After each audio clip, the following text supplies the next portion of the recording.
প্রিয় দর্শক, যেমনটি বলেছিলাম যে আমি আরও কিছু সরল অঙ্ক নিয়ে আসবো, সেটা চলে এসেছি। এগুলো প্রথম দিকে কিছু সহজ সরল অঙ্ক আছে, যেমন প্রথম বন্ধনীর কাজ, তারপর ভাগের কাজ, তারপর যোগের কাজ। তারপর যেমন এখানে এটি প্রথম বন্ধনীর কাজ করার পর এখানে কিচ্ছু নেই, মানে এর আছে, অর্থাৎ এর কাজ আগে, তারপর বিয়োগের কাজ। এখানে একটা অঙ্ক আছে, প্রথমেই হলো রেখা বন্ধনীর কাজ। রেখা বন্ধনী হয়ে গেলে আমরা পরপর করতে পারি। পরপর যখনই ভাগ থাকবে, প্রথম ভাগটা আগে করতে হয়, পরের ভাগটা পরে করতে হয়, তারপর গুণ তো করতেই পারি আমরা। পরের অঙ্কগুলো সিম্পল আছে, একদম কিছু নেই। এখানে একটা বড় অঙ্ক আছে, ওটা একটু আলোচনা করি। প্রথমেই হচ্ছে রেখা বন্ধনীর কাজ, তারপর বিয়োগের কাজ, তারপর ভাগের কাজ, পরপর সেগুলো পরপর রয়েছে।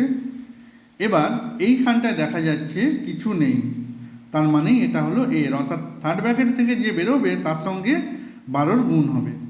গুণ হওয়ার পর এবার কি দেখতে পাচ্ছি, ভাগ, গুণ, যোগ পরপর। তাহলে ভাগের কাজ আগে হবে, তারপর গুণের কাজ হবে, তারপর যোগের কাজ হবে। এখানেও সেরকম একটা অঙ্ক আছে।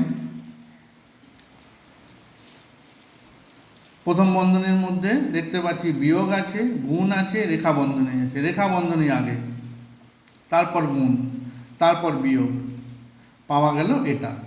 এবার তার সাথে ভাগ 9 ছিল, তাই ভাগ করলাম। এরপর এর কাজ বন্ধনীটা হলে তারপরে এর কাজ আমি করতে পারি, তবে যেহেতু এটা একটু আলাদা জায়গায় আছে, এই এর কাজ আমি আগেও করে নিতে পারতাম, কিন্তু করিনি। যাই হোক, তো এখানে বন্ধনীর কাজ যেই শেষ হলো, সঙ্গে সঙ্গে আমি এর কাজটাও করে ফেললাম। বন্ধনী বিয়োগ করে এখান থেকে 18 পেলাম, এর মানে গুণ, গুণ করে 18 পেলাম, 18 ভাগ 18 1, তারপর গুণ করলাম সবার শেষে। এভাবে এখানেও আরেকটি অঙ্ক আছে, এই পাশেতেও আছে একটি বড় অঙ্ক। ওখানেও সেই রকম, আগে রেখা বন্ধনীর কাজ, তারপর প্রথম বন্ধনীর কাজ, 3 ক্ষেত্রেই পরপর একই।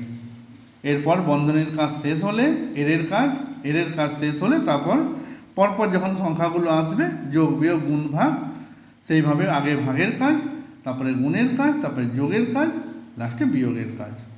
পরপর 4টে অঙ্ক আছে, তোমরা চাইলে স্ক্রিনশট তুলে নিতে পারো। আমি ভিডিওটা স্থির করছি। ভিডিও লাইক করবেন, ভালো লাগলে শেয়ার করবেন, অবশ্যই সাবস্ক্রাইব করবেন।